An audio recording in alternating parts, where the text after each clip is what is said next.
Pak. Assalamualaikum warahmatullahi wabarakatuh. Selamat siang Pak Presiden dan seluruh saya nggak bisa sebutkan untuk mempersingkat waktu mungkin ya.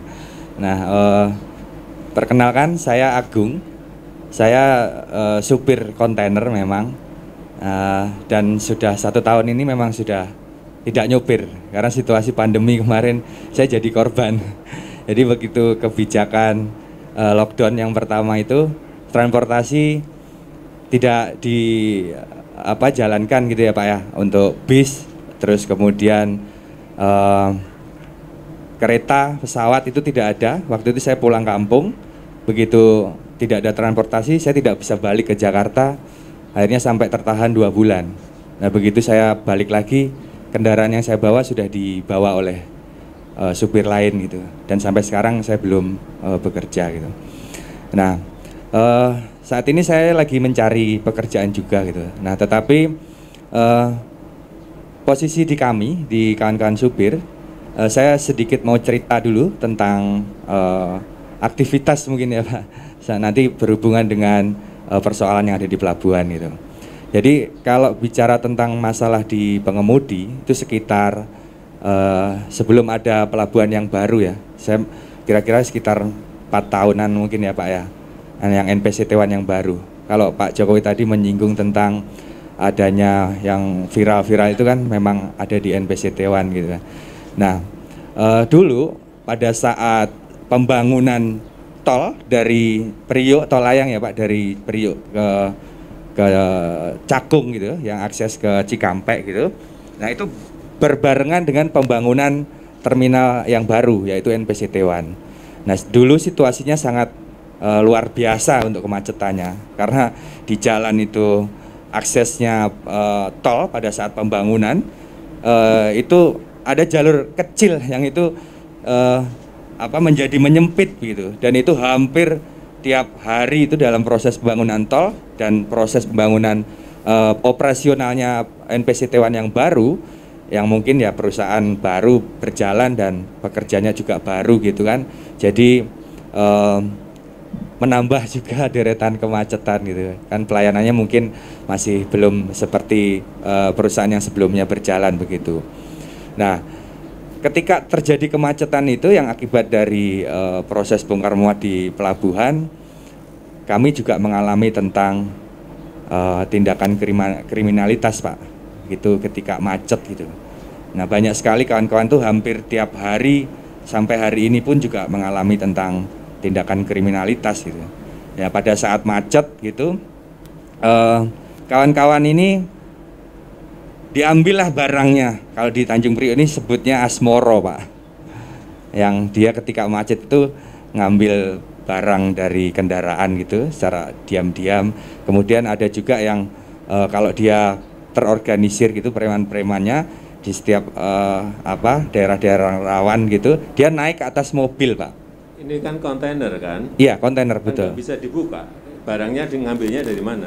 Barang kendaraan Pak maksud saya. Oh, barang kendaraan. Kendaraannya kan dia ada ban setip, kadang aki, kadang juga handphone. Kalau dia berani naik ke mobil itu ditodong kita Pak, ditodong kemudian diminta barang-barang kita, handphone, dompet, segala macam, uang jalan habis gitu. Nah yang sering terjadi itu kawan-kawan dari luar kota gitu.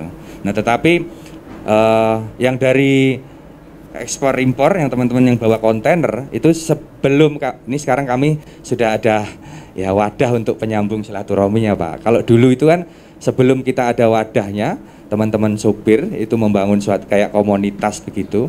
Nah itu dulu sesama supir kontainer aja itu saling musuhan Pak, tidak ada rasa kebersamaan gitu.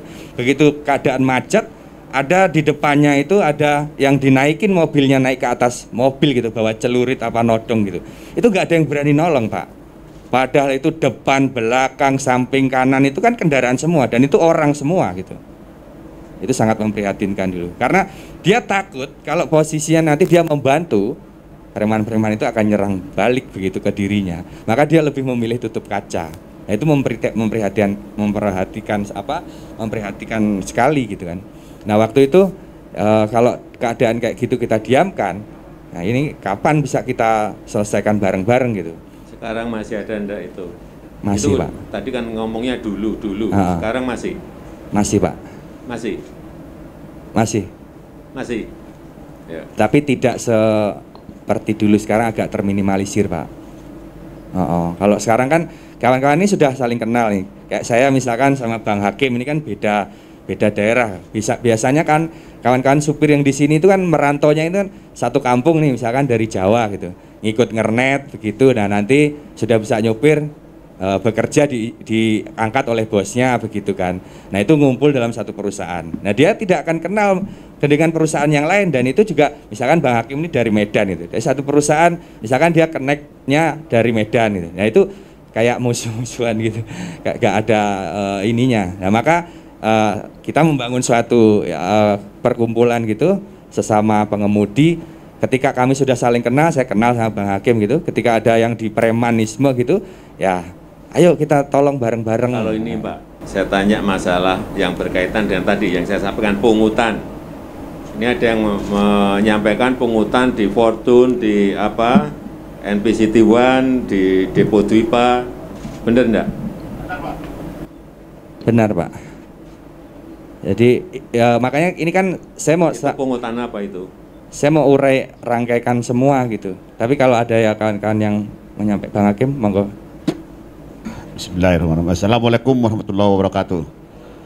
Perkenalkan nama saya Bapak, nama saya adalah Abdul Hakim Sitompul, panggilan sehari-hari Hakim Pak. Tadi mengenai kata Bapak masalah di depo ya Pak ya, masalah pungli, itu benar sekali Pak. Itu pungli itu begini Pak ceritanya, meminta imbalan lah, kalau nggak dikasih kadang diperlambat. Itu jabatan tadi benar itu, kayak Fortune, Dwi Pak, terus MBP, hampir semua depo rata-rata itu Pak. Yang sekarang itu saya perhatikan itu yang agak bersih, cuma namanya depo Senkon sama depo Purinar agak bersih dikit. Lainnya hampir rata-rata ada pungli Pak. Punglinya itu siapa yang pungli? Dari apa, ada karyawannya Pak. Jadi contoh Pak, kita kan bawa kontainer nih, kosongan lah ataupun mau ngambil kosongan. Nah, kita laporan kan, diambil lah. Itu harus ada uang tip, dia bilang pulih ya, atau 5.000 paling apanya kadang-kadang 15.000, ada 20.000 Pak. Itu kalau nggak dikasih, masih dikerjakan, cuma diperlambat. Alasannya dulu yang ada duitnya, kata kasarnya begitu lah. Coba mereka itu nggak mau ngomong Pak. Jadi begitu punglinya Pak di dalam depo itu Pak. Nah termasuk tadi saya jelaskan lagi masalah premanisme. Itu premanisme itu begini saudara, kayak macam kemarin depo macet. Itulah terjadi namanya premanisme itu. Kalau mungkin lancar, ini mungkin tidak ada Pak. Jadi ini kendala kita ini di kemacetan aslinya Pak. Suatu seperti contoh kemarin mungkin Bapak dengar udah di LPCTWA kan, kemacetan udah viral kan. Itu pada saat itu namanya premanisme itu auzubillah min dzalik. Sampai itu kalau nggak salah hari itu ada yang kena todong kalau nggak salah. Pada saat itu pas ngantri macet itu Pak di jalan raya di depan, mulai dari pos 8 namanya sini, pos 9 sampai ke Pacis sampai ke sono. Mulai arah dari utara ataupun dari Cakung macet lagi. Nah disitulah kejadian itu namanya premanisme itu Pak.